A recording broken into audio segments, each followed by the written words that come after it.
Hello दोस्तों, देवभूमि education point में आपका एक बार फिर से स्वागत है। तो साथियों, जैसे कि आप देख रहे हो, हम यूटेट सीटेट वगैरह के लिए पेडागोजी के प्रैक्टिस सेट्स आप लोगों के लिए लेकर आते हैं। तो यूटेट के अभी जो है 29 तारीख को एग्जाम है, उससे पहले हम जितने ज़्यादा प्रैक्टिस सेट हमारे पास मॉडल पेपर होंगे वो आप लोगों के लिए हम यहाँ पर प्रोवाइड कराने वाले हैं। ठीक है, तो फटाफट से देखते हैं। आपको पता ही है हमारे साथ आप जुड़े हुए पिछली 3 सेटों से, और आज चौथा सेट है। आज चौथा सेट हमने लेकर आए हैं। 30 क्वेश्चन के अंदर हम डिस्कस करने वाले हैं। PDF आपको टेलीग्राम ग्रुप पर मैं डाल दूंगा एक साथ। अभी तक मैंने डाली नहीं है, 2-3 वाली भी।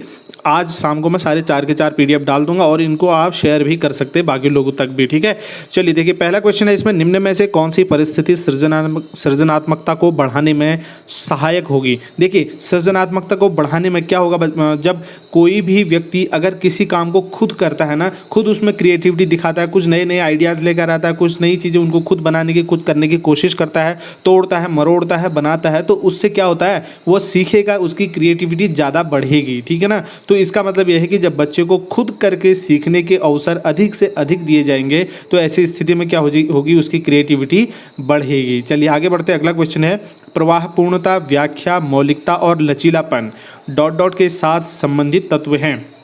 तो ये सभी दोस्तों प्रतिभा के साथ क्या हैं, संबंधित तत्व हैं। ठीक है, ये सभी प्रतिभा के साथ संबंधित तत्व होते हैं। आगे, विद्यालयों में विद्यार्थियों के भाग जाने का क्या कारण है। विद्यार्थी क्या करते हैं, विद्यालय से भाग जाते हैं। ठीक है, आपने भी देखा होगा, पहले अगर आप GIC वगैरह में पढ़े हैं तो वहाँ से विद्यार्थी क्या करते थे, आधे दिन के बाद या दूसरे, चौथे, छठे, 7वें पीरियड में भाग जाते थे। तो इनके भागने का क्या कारण है दोस्तों। इनका मुख्य कारण जो है समस्या के प्रति शिक्षकों की निर्दय अभिवृत्ति है। मान लीजिए कोई विद्यार्थी है, ठीक है, किसी की हैबिट बन गई, वो चीज़ हम अभी नहीं देख रहे, हम मनोविज्ञान के पक्ष में से संबंधित तथ्यों को पढ़ेंगे यहाँ पर। ठीक है, तो समस्या क्या है, किसी विद्यार्थी को, किसी छात्र को हम क्या करते हैं, उसकी समस्या को समझने के बजाय उसके प्रति क्या करते हैं, एक निर्दयी अभिवृत्ति अपनाते हैं। ठीक है ना। तो निर्दयी अभिवृत्ति अपनाते हैं, जिससे बच्चा रूढ़ हो जाता है और वो चला जाता है। हमारी क्लास में नहीं बैठने का उसका क्या कारण है, हम उस कारण को जानने की कोशिश करेंगे ना। हम उस कारण को जानेंगे, क्या प्रॉब्लम है, क्यों नहीं बैठना चाह रहा है, क्यों उसकी रुचि हमारी क्लास में नहीं बन रही है, और हम उस पर फिर काम करेंगे। तो इस प्रकार से जो है, अगर हमारा करुणामयी व्यवहार, अगर अभिवृत्ति हमारी रहेगी उसके लिए, तब तो ठीक है, वरना फिर ये मुसीबतें बढ़ती रहती हैं। आगे बढ़ते हैं। सीखने का प्राथमिक मूलभूत नियम संबंधित है। तो सीखने का जो मूलभूत नियम है वो तत्परता से। अगर आप किसी चीज़ को सीखने के लिए तत्पर हैं, आपको मार मार के नहीं करवाया जा रहा है, ज़बरदस्ती नहीं करवाया जा रहा है, आप अंदर से सेल्फ मोटिवेटेड हैं और आप तत्पर हैं किसी काम को करने के लिए, तो सीखने का प्राथमिक मूलभूत नियम जो है यही है दोस्तों, सबसे पहले तत्परता। आगे बढ़ेंगे। बच्चों की रुचि बनाए रखने के लिए आप कौन सी विधि का चयन करेंगे साथियों। तो बच्चों को आप क्या करेंगे, जैसे कोई भी कार्य करने के लिए हम खुद देते हैं, बच्चे खुद करते हैं, इसलिए आपने देखा होगा ना, प्रैक्टिकल वर्क में बच्चों का ध्यान ज़्यादा लगता है। तो इसीलिए बच्चों को खुद करने की जो गतिविधि होगी, स्वयं करने की गतिविधि होगी, उस पर हम क्या करेंगे, उसका चयन करेंगे। ठीक है, आगे बढ़ते हैं। नेक्स्ट है, जब बच्चा फेल होता है तो उसका क्या तात्पर्य है। तो भाई, बच्चा जब फेल होता है, क्या ऐसा कहेंगे आप कि भाई तूने प्राइवेट ट्यूशन नहीं ली है, तो प्राइवेट ट्यूशन लेनी चाहिए थी, या बच्चा पढ़ाई के योग्य नहीं है, बच्चे ने उत्तर को सही तरीके से याद नहीं किया। हम क्लास में कितने भी बहाने बना लें, कितनी भी बातें कर लें, लेकिन जो उसका रियल कारण है, उसका एक ही मतलब है कि अगर बच्चा फेल हो रहा है तो इसका मतलब ये माना जाएगा कि पूरी व्यवस्था फेल हो गई है। व्यवस्था के अंतर्गत क्या क्या आ जाएगा भाई, टीचर आ जाएगा, ठीक है, स्कूल की व्यवस्थाएं आ जाएंगी, टीचर के टीचिंग मेथड्स आ जाएंगे, टीचर के, ठीक है, जो भी कक्षा का जो भी उसकी गतिविधि होती हैं, क्रियाविधि, गतिविधि आप कह सकते हैं, मेथड्स वगैरह, ये सारी चीज़ें जो भी एक कक्षा के अंतर्गत आते हैं, बच्चे को, एक लर्नर को सिखाने के लिए, शिक्षक और शिक्षार्थी के बीच जो भी प्रतिक्रियाएं होती है, जो भी चीज़ें होती हैं, वो सभी इस व्यवस्था के अंतर्गत आए। इसका मतलब है कि वो व्यवस्था पूरी फेल हो गई है। आगे बढ़ेंगे। पिछड़ा हुआ बालक वह है जो स्कूल के जीवन के मध्य में अपनी आयु स्तर की कक्षा से एक नीचे की कक्षा का कार्य करने में असमर्थ हो। ठीक है, अब वो जैसे 8th क्लास में है तो वो 7th क्लास का कार्य करने में भी असमर्थ है। ठीक है, तो यह कथन किस विद्वान का है। तो पिछड़ा हुआ बालक की परिभाषा किसने दी है, ये परिभाषा दी है, तो ये परिभाषा किसने दी है, ये कुल मिला के, तो इसका सही जवाब होगा बर्ट ने दी थी। ठीक है, ऑप्शन बी यहाँ पर को ठीक है, बर्ट ने कहा था ऐसा। आगे बढ़ते हैं। विकलांग के बालकों में किस प्रकार की कमी के कारण अधिगम में कठिनाई होती है। ठीक है, जो विकलांग बालक होते हैं तो उनके किस प्रकार की कमी के कारण उनकी कठिनाई, उसमें मतलब कमी होती है। तो देखिए शारीरिक कमी है, मानसिक कमी और संवेगात्मक कमी, तो ये तीनों कमियां होती हैं। तो इस प्रकार से ऑप्शन डी सही होगा। आगे देखें, निम्न में कौन सुमेलित नहीं है। देखिए दोस्तों, अफेजिया क्या होता है? भाषा और संप्रेषण संबंधी अधिगम अशक्तता, बिल्कुल ठीक है, ये जो है अफेजिया इसको कहते हैं। ठीक है, तो उसके बाद डिसलेक्सिया, मैंने कल ही बताया था आपको, डिसलेक्सिया क्या होता है? पढ़ने में कठिनाई होती है तो उसको डिसलेक्सिया बोलते हैं। और डिसग्राफिया, लिखने संबंधी अशक्तता, मैंने कहा था ग्राफ, लिख के ग्राफ बनाते ना, मौखिक तो नहीं बनाते, तो लिखने संबंधी अशक्तता को क्या कहते हैं हम? इसको डिसग्राफिया कहते हैं। यानी कि सभी सही हैं, तो कोई भी गलत नहीं है, तो उपरोक्त सभी सही है, सही होगा। आगे देखते हैं नेक्स्ट क्वेश्चन, कक्षा में ध्यान न देने वाले बच्चों से व्यवहार करने के लिए कौन सा उपाय सर्वाधिक लाभकारी हो सकता है? देखिए, सबसे लाभकारी उपाय जो कक्षा में ध्यान नहीं देते हैं, तो आप क्या करेंगे? जो बच्चा कक्षा में ध्यान नहीं दे रहा है या कक्षा में मतलब ऐसा व्यवहार कर रहा है, ठीक है, तो कि जैसे उसका मन नहीं लग रहा, कुछ भी आप इस तरीके से आप उसको समझ सकते हैं। तो आप क्या करेंगे? ऐसे बच्चे को जो है, जो ऐसा बच्चा है उसको ऐसी जगह पर बैठाएंगे जहाँ पर उसका ध्यान जो है सबसे कम भंग होगा। ठीक है, तो ध्यान उसका जहाँ पर सबसे कम भंग होगा, तो ऐसी जगह पर आप उस बच्चे को बैठाएंगे। तो ऑप्शन डी यहाँ पर को बिल्कुल ठीक होगा। देखिए, ठीक है ना, ऐसी जगह पर बैठाएंगे। हो सकता है उसके कारण ध्यान भंग होने के कई हो सकते हैं ना, हो सकता है जो उसके आसपास बच्चे बैठे उनकी वजह से हो रहा है, हो सकता है कि उसको ब्लैक बोर्ड पे सही से नहीं दिखाई दे रहा है, हो सकता है कि कोई शिक्षक टीचर की या कोई ऐसी सामने कोई ऐसा उद्दीपन हो जिससे उसका ध्यान उधर को जा रहा है, तो उसको ऐसी जगह पर उसका स्थान चेंज करके ऐसी जगह पर बैठा देंगे जहाँ से उसका ध्यान थोड़ा कम भंग होगा या फिर नहीं होगा। आगे, हम सभी अपनी बुद्धि, प्रेरणा, अभिरुचि आदि के संदर्भ में भिन्न होते हैं। तो ये सिद्धांत किससे संबंधित है? मैंने कल भी आपको बताया था, तो ये व्यक्तिगत भिन्नता से संबंधित सिद्धांत होता है। ठीक है, आगे देखते हैं, अंतर्मुखी, बहिर्मुखी तथा उभयमुखी व्यक्तित्व का वर्गीकरण किसके द्वारा किया गया है? तो दोस्तों ये यूंग के द्वारा किया गया, ऑप्शन बी ठीक होगा यहाँ पर को। आगे देखेंगे, व्यक्ति में उन मनोशारीरिक अवस्थाओं का गतिशील संगठन जो उसके पर्यावरण के साथ अद्वितीय सामंजस्य निर्धारित करता है, तो क्या कहलाता है? तो दोस्तों इसको व्यक्तित्व कहते हैं। ठीक है, कोई भी व्यक्ति है, ठीक है, उसमें जो मनोशारीरिक अवस्थाओं का गतिशील संगठन होगा जो उसके पर्यावरण के साथ अद्वितीय सामंजस्य निर्धारित करता है, उसी को पर्सनालिटी कहते हैं ना। तो ऑप्शन ए यहाँ पर को ठीक होगा। आगे देखते हैं, एक 6 वर्ष की लड़की खेलकूद में असाधारण योग्यता प्रदर्शित करती है, उसके माता पिता दोनों ही खिलाड़ी हैं, उसे नृत्य प्रशिक्षण प्राप्त करने भेजते हैं और सप्ताह के अंत में उसे प्रशिक्षण देते हैं। बहुत संभव है कि उसकी क्षमताएं निम्नलिखित दोनों के बीच परस्पर प्रतिक्रियाओं का परिणाम होगी।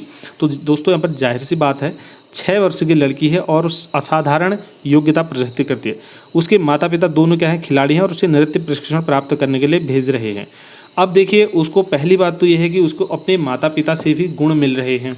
ठीक है, तो अपने माता पिता से भी उसको गुण मिल रहे हैं, और दूसरा क्या हो रहा है, उसको प्रशिक्षण दिया जा रहा है, उसको जो है बाहर से भी बहुत ज़्यादा उसका ऐसा माहौल बना रखा है कि वो मतलब एकदम क्विक लर्नर बन गई है और उसकी प्रतिभा असाधारण हो रही है। तो इसका एक ही जवाब होगा, आनुवंशिक और पर्यावरण। ठीक है, तो ये किसका परिणाम है? परस्पर प्रतिक्रिया का परिणाम है। किसका? आनुवंशिकता और पर्यावरण का। एक तो पर्यावरण यही नहीं है ना, पेड़ पौधे, हवा, पानी, जल, यही तो पर्यावरण नहीं है। जो हमारे आसपास का माहौल है, लोग हैं, हमारा रहन सहन है, पारिवारिक पर्यावरण, जो पारिवारिक माहौल है, इसको भी तो पर्यावरण बोलते हैं, ये भी पर्यावरण हुआ हमारा। तो यानी कि आनुवंशिकता, जो गुण उनको माता पिता से मिले वो तो ग्रेड थे ही थे, उसके अलावा उसको ऐसा माहौल दे दिया गया है, पारिवारिक माहौल और प्रशिक्षण वगैरह ये सारी चीज़ें, जिससे आप कह सकते हैं कि ये इन दोनों की परस्पर प्रतिक्रिया का परिणाम है। आगे देखेंगे, जब किशोर में किसी वस्तु, समस्या या परिस्थिति के लिए निजी स्तर पर निर्णय लेने की क्षमता का विकास परिपक्व होने लगता है, तो उसको क्या कहा जाता है? जब ठीक है, तो अपने स्तर पर, निजी स्तर पर खुद वो क्या कर रहा है, किसी भी चीज़ पर निर्णय लेने की उसकी क्षमता का विकास होने लगा है। ठीक है, तो इसको हम कहते हैं संज्ञानात्मक विकास। ठीक है, उसके संज्ञान में विकास होने लगा है, तभी तो वो क्या करेगा, खुद के बेस पर जब उसका संज्ञान में विकास हो जाएगा तभी तो वो निर्णय ले पाएगा ना, खुद ही परिपक्वता तभी आएगी उसके निर्णय में वगैरह में क्षमता खुद करने की। विकास की प्रक्रिया बालक की गर्भावस्था से लेकर के जीवन पर्यंत चलती रहती है। मैंने कल भी आपको बताया था। ठीक है, विकास की परिभाषा, और प्रत्येक अवस्था का प्रभाव जो है क्या होता है, दूसरी अवस्था पर पड़ता है। तो ये कथन जो है निम्न में से किस मनोवैज्ञानिक का है? दोस्तों ये कहा था हरलॉक ने। ठीक है, ऑप्शन बी यहाँ पर ठीक होने वाला है। आगे देखते हैं, शर्म तथा गर्व जैसी भावना का विकास किस अवस्था में होता है?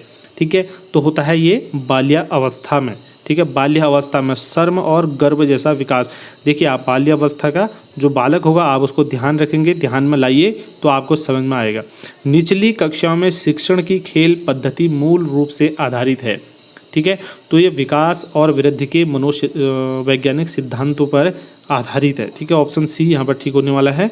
आगे देखेंगे, एक अध्यापक ने पाया कि एक विद्यार्थी वर्ग बनाने में कठिनाई अनुभव कर रहा है। ठीक है, वर्ग बनाने में वो कठिनाई अनुभव कर रहा है। उसने अनुमान लगाया कि वो हीरे का चित्र, हीरे मतलब डायमंड का चित्र बनाने में भी क्या करेगा, कठिनाई अनुभव करेगा। जब वो विद्यार्थी अगर वर्ग ही नहीं बना पा रहा है तो क्या वो डायमंड का चित्र बना लेगा? ठीक है, तो ये एक प्रकार से सोचने वाली बात है ना। तो वो डायमंड का चित्र भी नहीं बना पाएगा। ठीक है, तो अब वो डायमंड का चित्र भी नहीं बना पाएगा, उसमें भी कठिनाई अनुभव करेगा। तो ये सिद्धांत जो है किस पर आधारित है, ऐसा अनुमान लगाया जाता है।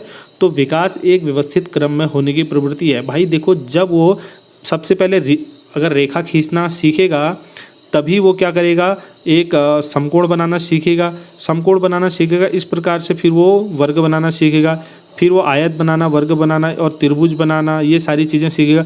फिर जो लास्ट में कहीं जा कर के वो क्या सीखने वाला है, फिर जो वो लास्ट में कहीं जा कर के डायमंड बनाना सीखने वाला है। कितने विकर्ण आ जाते हैं डायमंड में, है ना। तो इसका मतलब क्या है कि विकास एक व्यवस्थित क्रम में होने की प्रकृति से संबंधित है, प्रवृत्ति से संबंधित है। देखें, आगे बढ़ते हैं। भाषा विकास के संदर्भ में निम्नलिखित में से कौन सा क्षेत्र पियाजे के द्वारा कमतर आंका गया है? देखिए, पियाजे ने जो है ना सामाजिक अंतःक्रिया को कम बताया है। अहम केंद्रित भाषा, विद्यार्थी द्वारा संक्रियात्मक रचना और आनुवंशिकता, इन तीनों को पियाजे ने ज़्यादा महत्व दिया है। चलिए आगे बढ़ते हैं। एक बच्चा तर्क प्रस्तुत करता है कि आप ये मेरे लिए करें और मैं वह आपके लिए करूँगा। देखिए, ठीक है ना, कोई चीज़ एक बच्चा किसी से बोल रहा है कि आप यह मेरे लिए करें और मैं आपके लिए वह करूँगा। ठीक है, जैसे हम किसी से बोलते हैं ना, तू मेरे लिए ये करो और मैं तुम्हारे लिए वो करूँगा। ठीक है, तो ये बच्चा कोहल वर्ग की नैतिक तर्कणा की, ठीक है, बच्चा कोहल वर्ग की नैतिक तर्कणा की किस अवस्था के अंतर्गत आएगा? तो दोस्तों यह आएगा अच्छा लड़का अच्छी लड़की अभिमुखीकरण के अंतर्गत। किसके? कोहल वर्ग के नैतिक तर्कणा के। ऑप्शन ए यहाँ पर बिल्कुल ठीक होने वाला है। आगे देखते हैं, प्राथमिक स्तर पर एक शिक्षक में निम्न में से किसे सबसे महत्वपूर्ण विशेषता मानना चाहिए? प्राथमिक स्तर पर की बात हो रही है यहाँ पर। देखिए, प्राथमिक स्तर के जो बच्चे होंगे वो जैसे बड़े हैं ना, इन 12th क्लास के बच्चों को, 11th के बच्चों को पढ़ाना थोड़ा आसान होगा कंपैरेटिवली जो जूनियर के बच्चे हैं या प्राइमरी के बच्चे हैं, और उनसे भी ज़्यादा आसान होता है जो बड़े जैसे ग्रेजुएशन के बच्चे हैं। और फिर बाद में जैसे कंपटीशन की जो तैयारी करते हैं बच्चे, और वो फिर बड़े हो जाते हैं 20 साल 25 साल 30 साल, तो उनको पढ़ाना और आसान है, वो समझदार हो जाते हैं। ठीक है ना, तो छोटे बच्चों को पढ़ाने के लिए सबसे पहले आपको एक धैर्य की ज़रूरत होती है। ठीक है, धैर्य की आपको क्या होती है, ज़रूरत होती है। अनुशासन भंग करते हैं, उनको कई चीज़ें आपको बार बार सिखाने के बाद भी उनको नहीं आता है, तो उस समय आपको क्या होना चाहिए, उस आपके अंदर एक दृढ़ विश्वास होना चाहिए कि ये होगा, ये करके दिखाना है, ये होगा, हम इसके बच्चों को ये सिखा कर रहेंगे। ठीक है, बच्चों को मतलब उनके अंदर उतनी समझदारी नहीं होती, तो वहाँ पर धैर्य और दृढ़ता की आवश्यकता होती है। तो ऑप्शन बी ठीक होगा इसका। आगे देखेंगे, निम्नलिखित में से कौन सा घटक प्रेरणादायी नहीं होता है? देखिए, प्रेरणादायी उत्तेजना क्या है, प्रेरणादायी है। ठीक है, किसी को उत्तेजना से प्रेरणा मिल सकती है, प्रोत्साहन से भी मिलती है और दंड से भी प्रेरणा मिलती है। ठीक है, लेकिन निम्न मन है स्थिति, जिसका कहते हैं ना मन सबसे बड़ी चीज़ है, मन ही टूट गया है, जिसके मन में ही कुछ नहीं है, तो वहाँ उसको कहाँ से प्रेरणा आने वाली है? तो ऑप्शन डी इसके लिए सही होगा। आगे है, बच्चों में किन गुणों का विकास करके उन्हें समस्या समाधाक के रूप में तैयार किया जाता है? तो किन गुणों का अगर विकास करा जाए कि बच्चे समस्या समाधाक के रूप में हमारे सामने आए? तो बच्चों में आत्म पहचान का गुण विकसित करके, बिल्कुल ठीक बात है, ये कर सकते हैं। बच्चों में भाषा का विकास करके भी कर सकते हैं। बार बार प्रयास करने का प्रयत्न विकसित करें। ठीक है, मतलब बार बार प्रयास करने का गुण उनके अंदर विकसित करना है। ठीक है, तो बार बार प्रयास करने का गुण उनके अंदर विकसित हो जाएगा तो समस्या को छोड़ेंगे नहीं जब तक तोड़ेंगे नहीं। ठीक है, तो यानी कि ऑप्शन सी भी ठीक है और उपरोक्त सभी इसके लिए ठीक होने वाला है। आगे देखेंगे एनसीएफ 2005 के संदर्भ में निम्नलिखित कथनों में से कौन सा सही है। देखिए, सबसे पहले मैं आपको बता दूं, बच्चे उसी वातावरण में जल्दी सीखते हैं जिसमें उन्हें लगे कि उन्हें महत्वपूर्ण माना जा रहा है। बच्चों को भी ऐसा लगना चाहिए कि भाई हमको भी इम्पोर्टेंस मिल रही है। अगर उनके अंदर हीन भावना आ गई, आपने उनको इम्पोर्टेंस नहीं दी, तो फिर वही होना है कि उनका मन नहीं लगेगा, वो रुचि नहीं लेंगे और नहीं हो पाएगा। यानी कि पहला वाला तो सही है भाई। दूसरा, अध्यापकों को अनुभव का आयोजक समझा जाता है जो बच्चों के सीखने में सहायक होते हैं। बिल्कुल, अध्यापक क्या होते हैं, अनुभव होते हैं, और वो उनका क्या करता है, आयोजन करता है, जिसके अपने अनुभव और अपने ट्रेनिंग के माध्यम से क्या करता है, प्रशिक्षण या जो भी है उसने जो सीखा है उसके माध्यम से उसका आयोजन करता है और बच्चों को सिखाता है, समझाता है। और ठीक है, बच्चों को मतलब लर्निंग में एक प्रकार से आप कहते हैं ना कि टीचर क्या होता है, एक मार्गदर्शक होता है। इस समय आजकल जो नई परिभाषा है उसके अनुसार टीचर क्या होता है, मार्गदर्शक होता है। ठीक है ना, तो यानी कि ऑप्शन ये दूसरा वाला भी सही है। तीसरा देखेंगे, स्कूल के सहभागी प्रबंधन में ऐसी व्यवस्था को विकसित करने की आवश्यकता है जिसमें छात्रों, अध्यापकों और प्रकृति की भूमिका हो। बिल्कुल सही बात है। तो ऐसे सहभागी प्रबंधन में ऐसी व्यवस्था होनी चाहिए, स्कूल के ऐसी व्यवस्था होनी चाहिए जिसमें टीचर को भी महत्व मिल रहा है और मतलब उसकी भी भूमिका है, जो भी एक्टिविटी हो रही है उसमें टीचर की भी भूमिका है और छात्र की भी भूमिका है, और उसके साथ ही साथ हमारे नेचर में जो भी चीज़ें हैं उनकी भी भूमिका हो। अगर ये तीनों का आपस में समायोजन होगा, इस प्रकार से काम होगा, एक्टिविटी होगी, तो वो क्या होगा, ज़्यादा इफेक्टिव होगा। तो इसका मतलब ऑप्शन 3 भी सही है। तो यानी कि इनमें से सभी सही होगा, केवल 1, 2, केवल 1 और 3 या फिर उपरोक्त सभी। तो ऑप्शन हमारा क्या सही होने वाला है, उपरोक्त सभी सही होने वाला है। आगे देखते हैं। और ये टेलीग्राम मिलने वाली है आपको पीडीएफ कहाँ पर, टेलीग्राम पे, लेकिन आपको विदाउट आंसर्स मिलेगा। आंसर के लिए आपको क्या करना पड़ेगा, हमारा यही वीडियो देखना पड़ेगा। जो लिंक आपको टेलीग्राम पर ये पीडीएफ में ही मिल जाएगा। अगर पीडीएफ में लिंक जो दिया होगा उस लिंक पर पीडीएफ में आप क्लिक करेंगे तो सीधे यही वीडियो खुल जाएगा आपका। चलिए, विकासात्मक परिवर्तन होता है, तो विकासात्मक परिवर्तन क्या होता है भाई, मात्रात्मक भी होता है और गुणात्मक भी होता है। ठीक है, हमने कहा ना, जो जैसे वृद्धि वगैरह है तो या फिर विकास है। विकास क्या होता है, आपने विकास की परिभाषा वगैरह पढ़ा होगा, उसकी प्रकृति कैसी होती है विकास की। तो उसमें देखिए, विकास क्या होता है, मात्रात्मक गुणात्मक दोनों होता है। तो विकासात्मक परिवर्तन भी क्या होगा, मात्रात्मक और गुणात्मक दोनों होता है। किसी वस्तु के विषय में वस्तुनिष्ठ या वास्तविक तरीके से सोचने की क्षमता को क्या कहते हैं दोस्तों, तो उसको कहते हैं विकेंद्रीकरण, विकेंद्रण कहते हैं उसको। ठीक है, एक ही बात है, तो इसको विकेंद्रण कहते हैं। आगे देखें, नेक्स्ट है, एक बालक कक्षा 8 का विद्यार्थी है और किसी समस्या समाधान के लिए वह समस्या को समझने की कोशिश कर रहा है। ठीक है, एक अध्यापक का उस बालक के संदर्भ में क्या दृष्टिकोण होगा। तो कक्षा 8 का बालक है और वो क्या कर रहा है, किसी भी कोई समस्या है और उसका उत्तर निकालने के लिए, उसका समाधान ढूंढने के लिए क्या कर रहा है, वो उस समस्या को पहले समझने की कोशिश कर रहा है कि प्रॉब्लम है क्या भाई। जब उस प्रॉब्लम का पता चलेगा तभी तो क्या होगा, वो उसके लिए दवा ढूंढेगा ना, उसका समाधान ढूंढेगा। तो इसका मतलब बालक में वैज्ञानिक सोच का, वैज्ञानिक प्रवृत्ति का विकास हो रहा है। ठीक है, तो ऑप्शन ए यहाँ पर को बिल्कुल ठीक होगा। आगे देखेंगे, बुद्धि के एक कारक सिद्धांत का प्रतिपादन किस मनोवैज्ञानिक ने किया। बुद्धि के एक कारक सिद्धांत का प्रतिपादन जो है किसने किया था, बिने ने किया था। इंपॉर्टेंट क्वेश्चन है, एलटी वगैरह में भी आपके काम आएगा। मानव विकास की किस अवस्था में कूट भाषा यानी कि कोड लैंग्वेज का विकास होता है, तो ये होता है किशोरावस्था में। ठीक है, जिसको तनाव तूफान की एज बोला जाता है किशोरावस्था को। ठीक है ना, तो किशोरावस्था में क्या होता है, कोड लैंग्वेज का विकास होता है साथियों।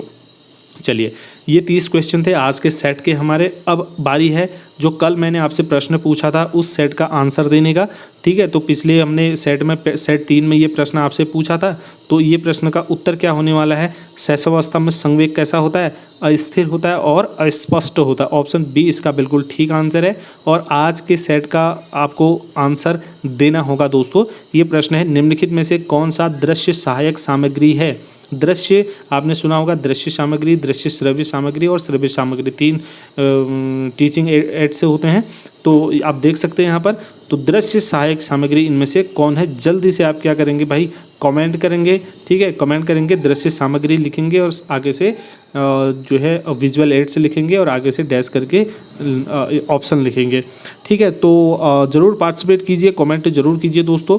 और इस वीडियो में आपको अगर कोई भी दिक्कत आती है, कहीं पर कोई डाउट लगता है, तो कमेंट करके वो भी आप कह सकते हैं। ठीक है, हमारे साथ बने रहने के लिए आप सभी का धन्यवाद दोस्तों।